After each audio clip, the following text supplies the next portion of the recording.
Ladies and gentlemen, boys and girls, I'm beyond excited to bring on my guest. Done the voice of Optimus Prime in Transformers Combiner Wars, the voice of XCOM's console people. I'm probably getting that wrong. My brain is all over the place. He's done a plethora of celebrity impressions.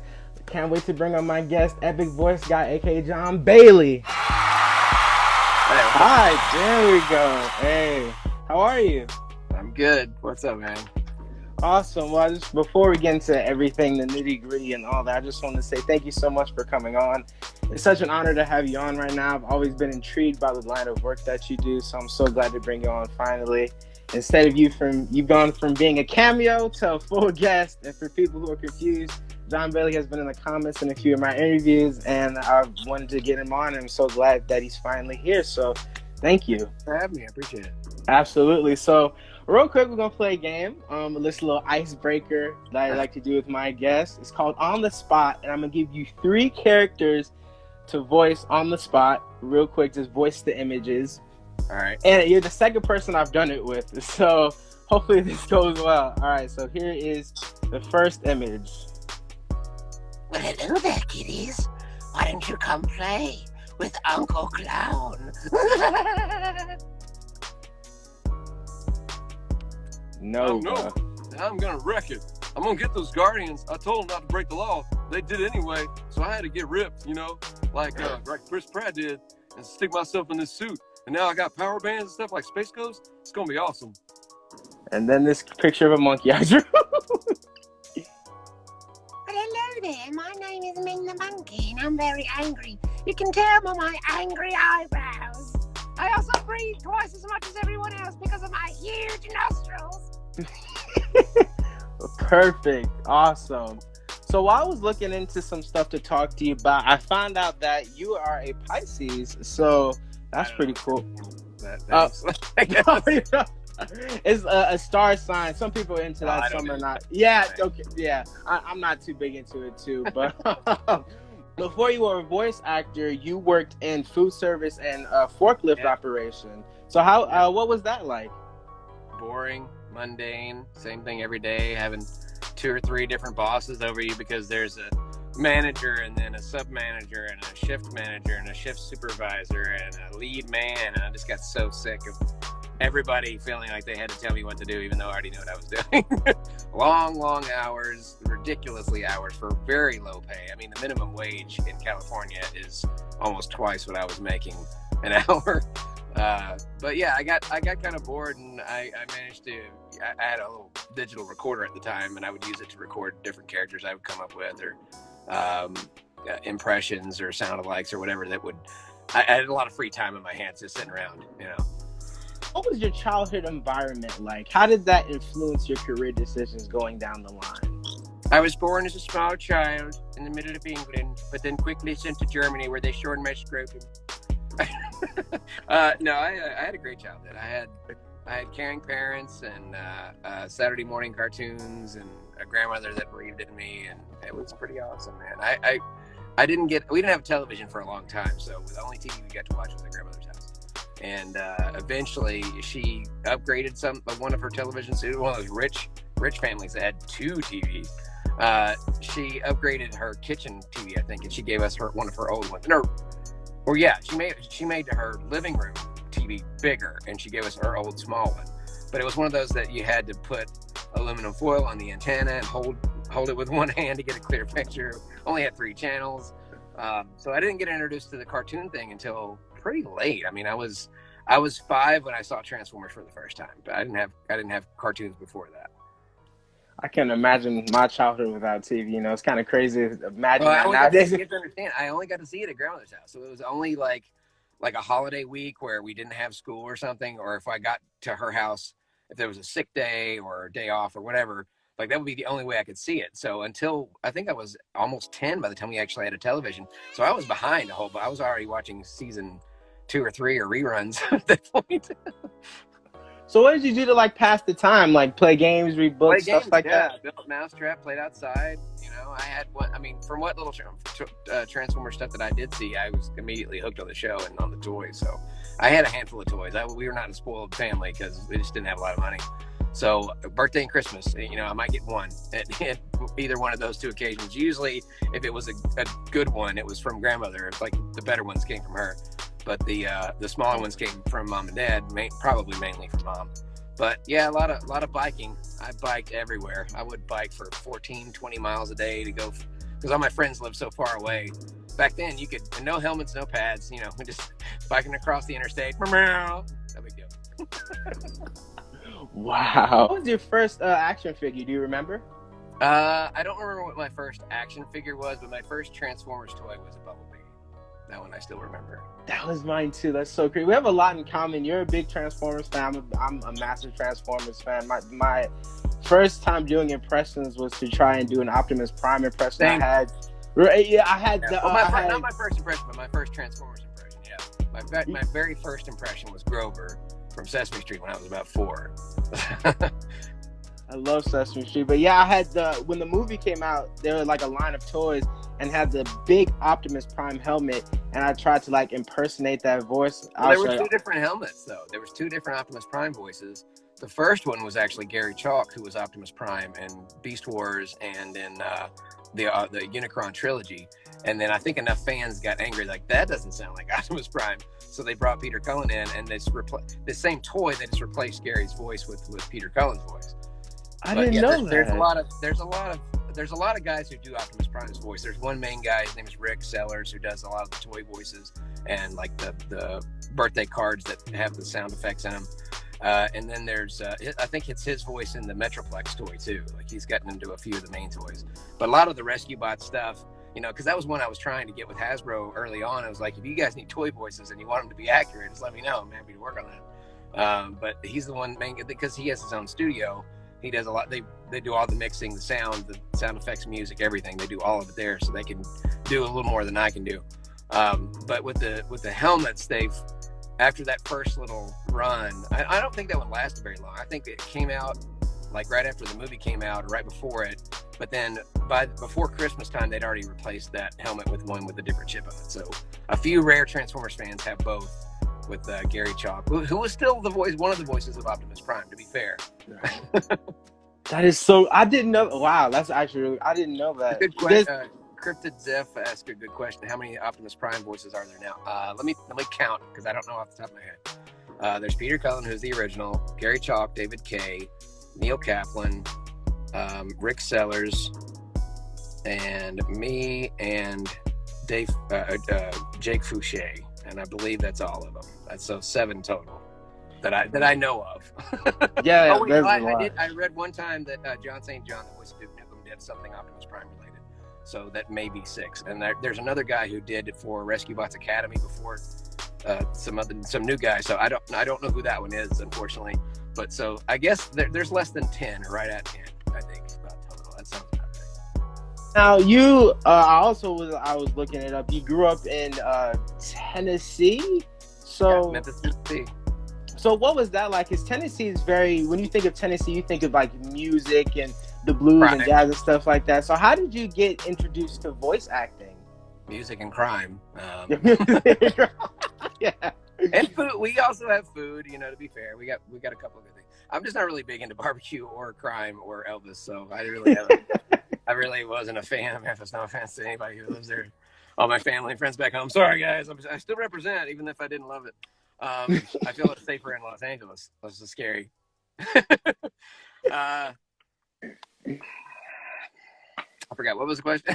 I said, oh no, you're good. I said, so how would voice acting, how did that get introduced? So, how did that happen in Memphis? Because that was right at the very beginning of online voiceover work, and there wasn't a ton of information about voiceover and voice acting, and what there is now, it's ridiculous. Like you type in voice actor or voice acting, and now you get a ton of resources listed. Back then, if you Googled that, you would get a lot of things about the human voice or definitions, but you wouldn't find information specifically about voiceover. And then Rick Party, his name is Zurich, created this site called voiceoveruniverse.com, and that one kind of started getting a community of voice actors together from across the world who were connecting via internet. Before that, it was all emails directly to people, and before that, everything had to be in LA or be in New York. And now, within the last 10 years, also Atlanta, but mainly just LA and New York.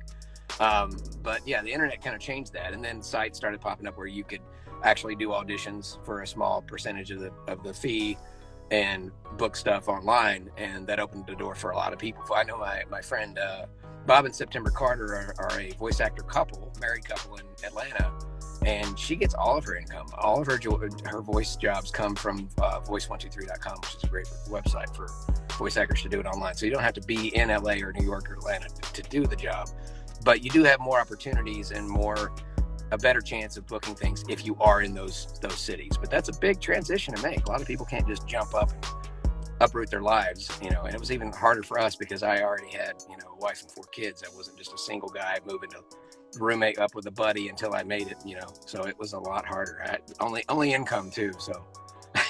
Right. Yeah, 4 kids. My God. How do you find time to handle all that, like voice acting? Don't have a lot. I mean, I'm squeezing this in between auditions and a 3-hour video game session in 48 minutes. So Wow. It's a busy life. Right. What video game? Can you tell us? Is that like until it's actually posted, I'm not allowed to say anything. Oh, okay. One of those things. I'm always sitting on a ton of non-disclosure agreement stuff, and everybody always thinks that maybe this one time he'll be allowed to say. Until it's been recorded a long time ago and already out in the shelves, they won't be able to say anything. And there's reasons why. Because what if a voice actor does something stupid? What if there's a, God forbid, a Me Too situation, and they have to recast? That gives them time to recast without them already having published so and so was going to be in this game. Now they have to redo the whole thing, and that could be as late as all the way up to the point of the game being released. You never know. Or the actor passes away or gets sick or can't continue, and there's a lot of DLC content to be going on, and they have to get a different voice replay. You just really never know. Right. I've always wondered how that happens and stuff. Oh, you cut out. Sorry about that. My man. Oh, okay. Okay. Sorry. So what was your first series? How did you book that? My first anime series was Combiner Wars, and it was just one of those things where I had networked my way into the right place, the right time, and ran into Machinima at the Hasbro booth. And because of my I don't know what term to use, because of my reputation, I guess, from working with Honest Trailers, they had heard of me. So they're like, oh yeah, we know who you are. And so they contacted me directly without having to do the audition. But that's not the way it normally goes. Usually you have to find the auditions and get the auditions and then do the auditions and then book the job. Or usually you have 2 or 3 different callbacks. I mean, there's a lot of process. Don't ever get your hopes up, even after you've already recorded on the show. Don't be like, this is my big break. I've heard friends that have been recording after they went through the whole process and they recorded 2, 3, 4, 5 episodes, and then they get recast. And it's like they never did the job. So most of the time going in, if I'm doing voice double work, I know who I'm filling in for. I know that I'm just the temp voice. I know that there's no shot of me actually being the final voice for anything, and I always don't get my hopes up because I'd rather be happily surprised than completely let down. So don't ever get your hopes up. You still get paid, so right. As long as you can pay the bills. Yeah, I was talking to Lex Lang. I don't know if you know who that is. He was talking about working on Star Wars Resistance, and he was the voice of Poe Dameron for a little bit. Yeah. And then after a while he was recording, they came in and said, "Hey, Lex, Oscar Isaac wants to do the voice now," so they recast him for Oscar Isaac. And he got cast as something else. Of course, he went on to be Major on Von Reg from the show, but that stuff happens all the time. A nice company will do that, but not all companies are like, we have another role for you, don't worry.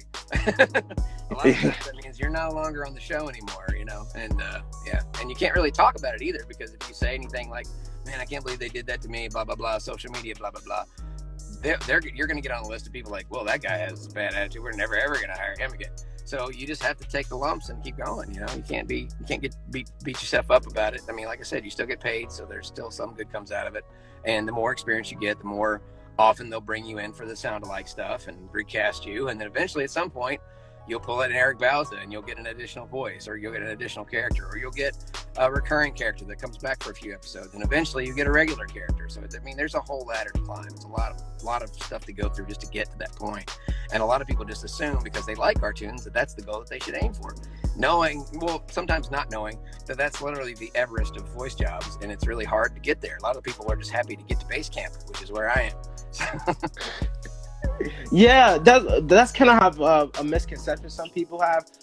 Which it could be my next question is, what is a misconception about voice acting that people just get completely wrong? And that it's easy, that you can just up and decide to do it one day and you're done. You know, so many people come to me, hey, I want to be a voice actor. Tell me what to do. You know, like, it's that simple. And I'm like, that requires a decade of work. You have to put in a ton of effort.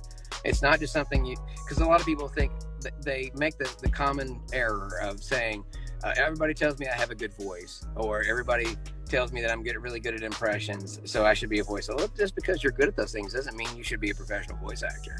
That's great. I mean, doing impressions works great on social media, but for actual professional work, you're not really going to use it that much. A sound-alike is way better than doing a Kermit the Frog impression, guys. No offense. And you can throw Stitch in my face all day long. You can throw Gollum in my face. Do you know how many times I've gotten an audition for a sound-alike for Stitch or Gollum? Okay, so it's not going to help you, folks. You have to get good at do your research. Find out who the actors are that are getting hired for stuff. Figure out the difference between an A-list actor and a D-list actor, because you're going to be filling in for A-list actors way more than B, C, and D, and get good at those voices, because you might, and even then, it's really hard to get to the point where you have agents that even have access to that type of audition. So basing your entire career off just doing good impressions of characters that probably already still have actors here that are alive and well and are still doing the job, that's not how you can build a career off of that. There are a handful. When I say a handful, I mean like one or two people that have done so good at doing cartoon impressions and they've gained such a huge following. It's not the fact that they're good at the cartoon impressions that has gotten them into professional voiceover world. It's because they have such a massive following. At that point, their YouTube or their social media popularity becomes equivalent to being a TV or a film actor. And then it's like, oh, they're going to get on social media and be like, hey, check me out in this new show. And they're going to get millions of views on that. And those people are going to go watch the show. It's all political tape and stuff's all tied together, man. People just don't realize how much that's involved with it. Yeah, I was going to say, have you seen those TikToks where people are like, hey, for a nice little side hustle on Fixer, you could like read a book out loud for it and you'll get paid $500. And I'm just like, doesn't sound at all what voice actors describe to me, and it's very phony. Yeah. How do you handle failure and rejection in this industry? Because it's always going to happen, but sometimes that's part of the job. Right. You have to get it in your head ahead of time that is literally the job, is constantly being rejected every day. I auditioned for a dozen things today, probably. I know for a fact that there's a good chance I won't get any of them. I mean, there's always that chance. But then there's just a percentage that I could book all of them. You really never know. I mean, it's you can be. I don't want to equivalate it with. I'm not even sure that's a word. Equivalate. I don't want people to compare it to gambling, but there is a big gamble involved. I mean, you can look at your own data based on how many you book versus how many you audition for. And some people might book 1 in 100. Some people might book 1 in 1,000. Some people book 1 in 30. Some people get to the point where they get direct bookings, like all the time. They don't even have to audition that much. They get directly requested on things. So there's not as much competition between that audition. They might throw in, for example, there's a big main character coming up for a big Marvel show. They're going to go to their Steve Blooms and their Rob Paulsons and the guys that they've worked to for years first before they go to anybody else. But then other times they'll go to an open casting and include this. Like, they'll send to each agency. They'll send me, tell them to send us your top 5 guys or top 3 guys. And sometimes, even if you're a little lower on the poll like me, you might get thrown in there. But you know that means you have a 1 in 3 chance just with your own agency, and you have no idea how many different agencies that Marvel sent that thing out to. You know what I mean? So a lot of it does depend on your social media status or your other extracurricular things outside of voiceover, which is why I try so hard at social media. Even though I don't have a social media manager or somebody helping me with content, I'm doing everything myself. It's a necessary evil, unfortunately. You have to do something out there to build up another reason. You need to give people more reasons to hire you than just, I'm extremely talented, because you could be the most talented voice actor in the planet, but if you don't have the reputation, the experience, the background, the resume, the connections, the social media brand and content out there, it won't get you very far. And that's the sad truth. And it's rough that you have to do so much work to even get there. But yet that's the common misconception is like, oh, this is easy. It's just talking for a living. I can just go be on Transformers tomorrow. No, you can't. I'm sure that there are rare 1 in a million chances where something might pop up for an online mobile game and you might be on castingcallclub.com at the right moment, at the right time, and they cast you with a really crappy Grimlock voice knockoff because they didn't have any money to hire real voice actors. But that may be the only way you might get that job, and that doesn't happen every day. And more likely, you have to put in the work and you have to put in the time. Right. Thank you for clarifying that. Just talking about this is very insightful because you're saying a lot of stuff that I personally didn't know.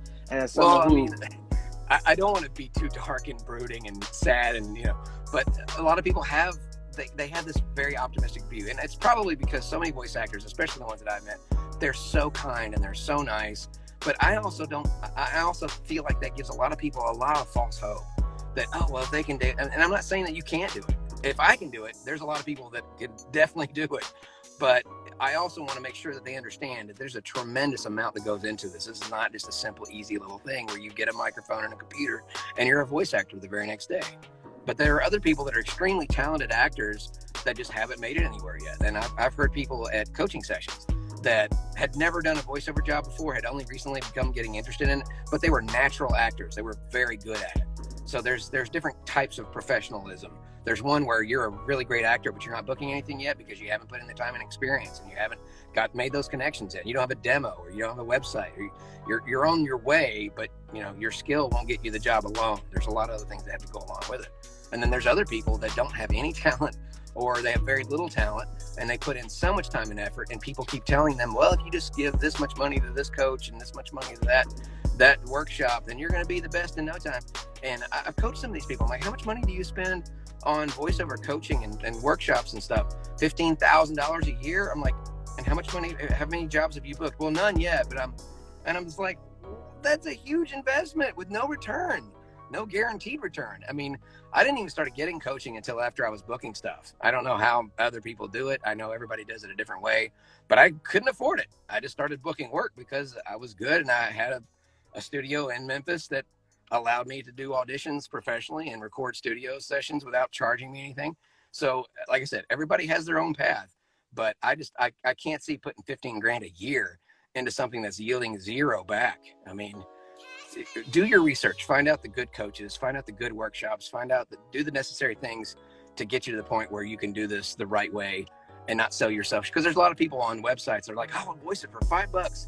You get what you pay for. And somebody who's a professional should not be selling themselves for $5. Now, I know that sounds hypocritical coming from somebody who has a Fiverr page, but if you do it the right way, I don't have a problem with it. If you're doing it the way I'm doing it, where you're doing it as a thing for fans, so you can have a little extra cash on the side and also do something good for charity, that's awesome, because I'm not out there doing commercials and recording audiobooks for $5. I'm doing this as a way to not have a million, please say this thing for me on your social media, because I get 50,000 of those a day. I can't keep up with everybody, but for $5, that'll make it worth the time. And actually part of it goes to a good cause. So, I mean, if you're going to do it that way. Right. Such a bombshell moment for me, because you're right. I spit truth. I love it. That's what we're all here for, and I love it.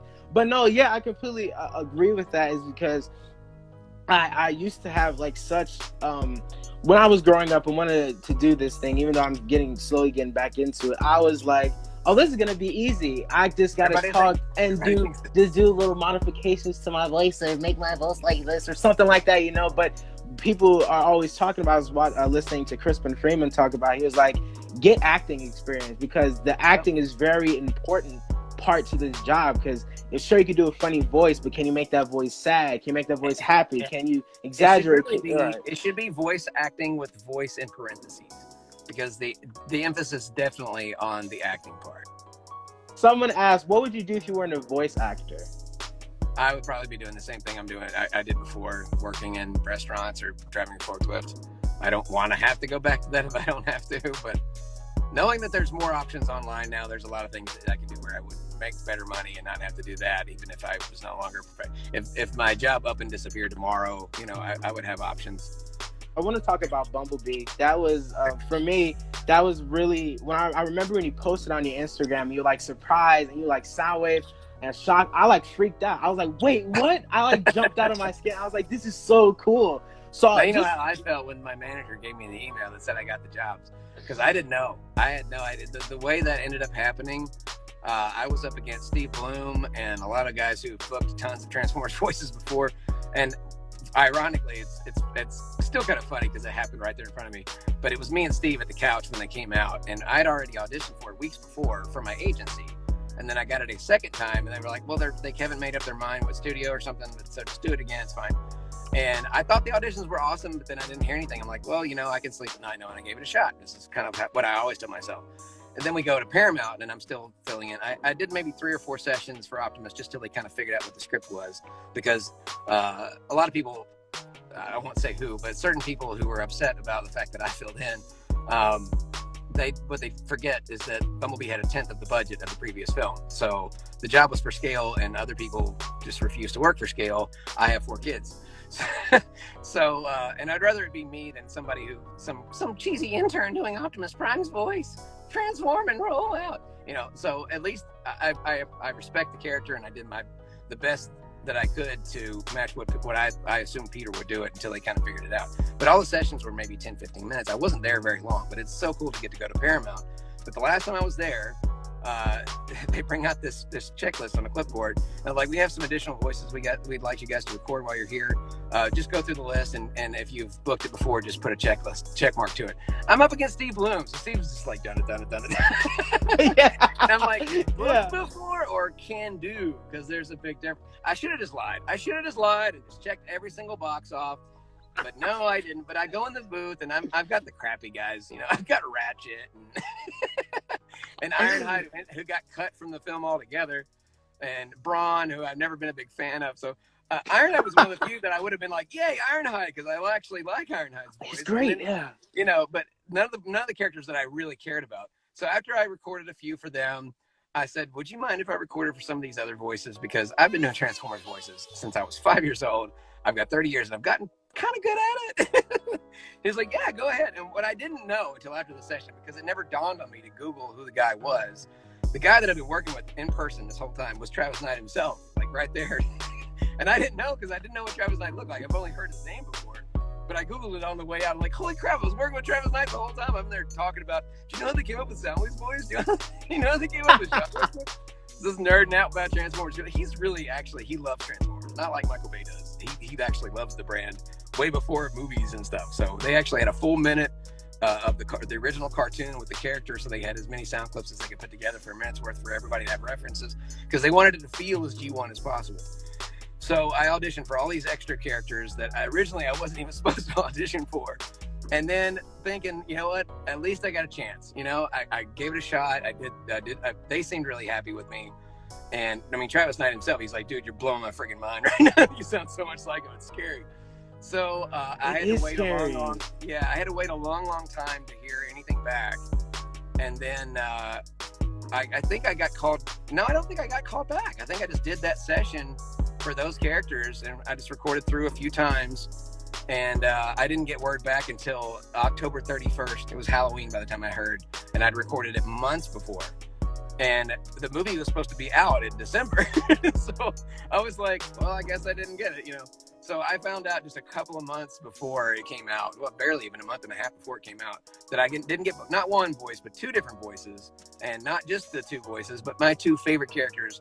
I love you, Optimus, but you're my 3rd favorite. Shockwave and Soundwave has always been number 1 and number 2 for me. So getting to voice both of them was just the coolest. And it also checked off probably the biggest bucket list thing for me, which was to voice a Transformer in something official with Peter Cullen as Optimus Prime, because that was what I've always wanted to do since I was a kid. My goal was never to be Optimus Prime. It was to work on Transformers with my favorite voice actors, not replacing anybody.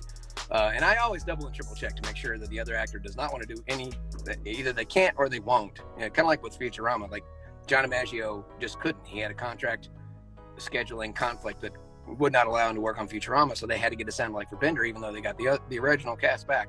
That's usually the only way most voice actors should take a job for what we consider a legacy character, which means a character that's had more than one voice over the last 10, 15, 20, whatever years. So yeah, it's pretty cool to be on that list, because not only did I get to work behind the scenes on Optimus Prime, I also got to be two of the main characters and the two of the main bad guys of all my favorite bad guys in that opening awesome scene. And then they brought me back to Paramount for the press junket, and I got to go on the Foley stage and see how they did the sound effects for it.